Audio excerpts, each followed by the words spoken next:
আজকে তোমাদের সাথে একদম নতুন ধরনের চিংড়ি মুসুরের রেসিপি শেয়ার করব। গরম ভাত কিংবা রুটির সাথে খেতে এটা দারুণ লাগে। চলো রেসিপিটি শুরু করা যাক।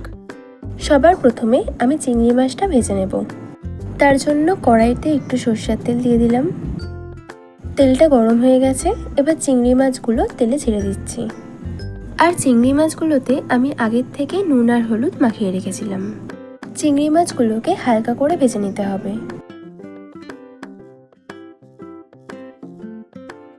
চিংড়ি মাছগুলো ভেজে নেওয়া হয়ে গেছে, এবার তেল থেকে চিংড়ি মাছগুলোকে তুলে নিচ্ছি।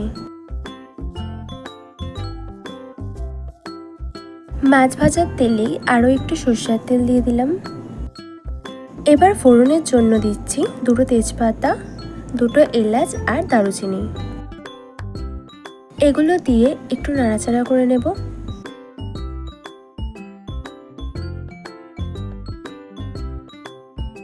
এরপর দিয়ে দিচ্ছি দুটো মাঝারি সাইজের পেঁয়াজের পেস্ট।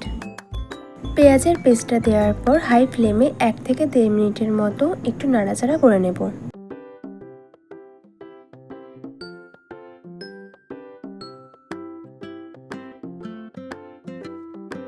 এবারে দিয়ে দিচ্ছি 1 চামচ আদা বাটা, 1 চামচ রসুন বাটা আর একটা মাঝারি সাইজের টমেটো ছোট ছোট টুকরো করে কেটে নিয়ে দিয়ে দিলাম।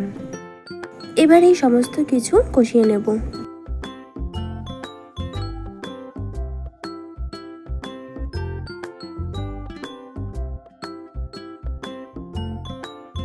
দু মিনিটের মতো কষিয়ে নিয়েছি।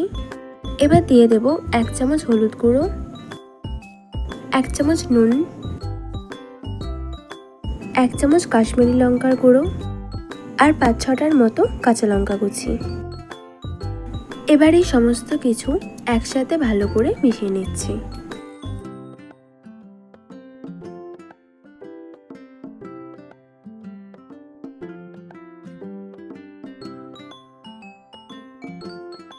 মুসুর ডালটা সেদ্ধ করে নিয়েছিলাম, সেই সেদ্ধ করা জলটার থেকে কিছুটা জল এখন দিয়ে দিলাম। সেদ্ধ করা জলটা দেওয়ার পর আবারও খুব ভালো করে কষিয়ে নিতে হবে। 2 মিনিটের মতো কষিয়ে নেওয়ার পর বাকি যে সেদ্ধ করা জলটা ছিল সেটাও এখন দিয়ে দিলাম। আবারও একটু কষিয়ে নেব।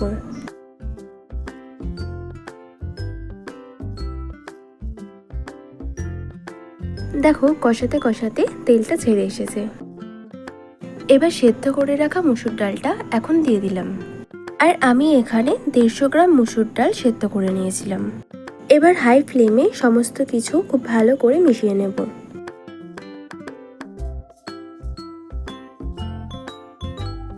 মুসুর ডালটা ভালো করে মিশিয়ে নিয়েছি। এবারে ভেজে রাখা চিংড়ি মাছগুলো এর মধ্যে দিয়ে দিলাম। চিংড়ি মাছগুলো দেওয়ার পর আবারও ভালো করে মিশিয়ে নিচ্ছি। এবার লো ফ্লেমে রেখে ঢাকা দিয়ে রাখলাম। 6 থেকে 7 মিনিট পর ঢাকনাটা এখন খুলে নিলাম। একটু নেড়েচেড়ে নিয়ে তারপর দিয়ে দিচ্ছি 1 চামচ গরম মশলার গুঁড়ো, সামান্য একটু চিনি আর 1 চামচ ঘি। এগুলোকে ভালো করে মিশিয়ে নেব।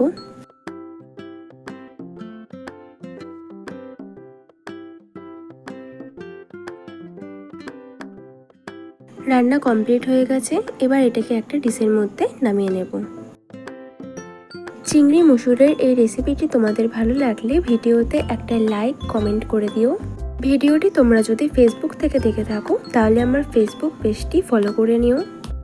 আর ইউটিউব থেকে ভিডিওটি দেখলে আমার চ্যানেলটি সাবস্ক্রাইব করে আমার পাশে থাকার জন্য অনুরোধ রইল।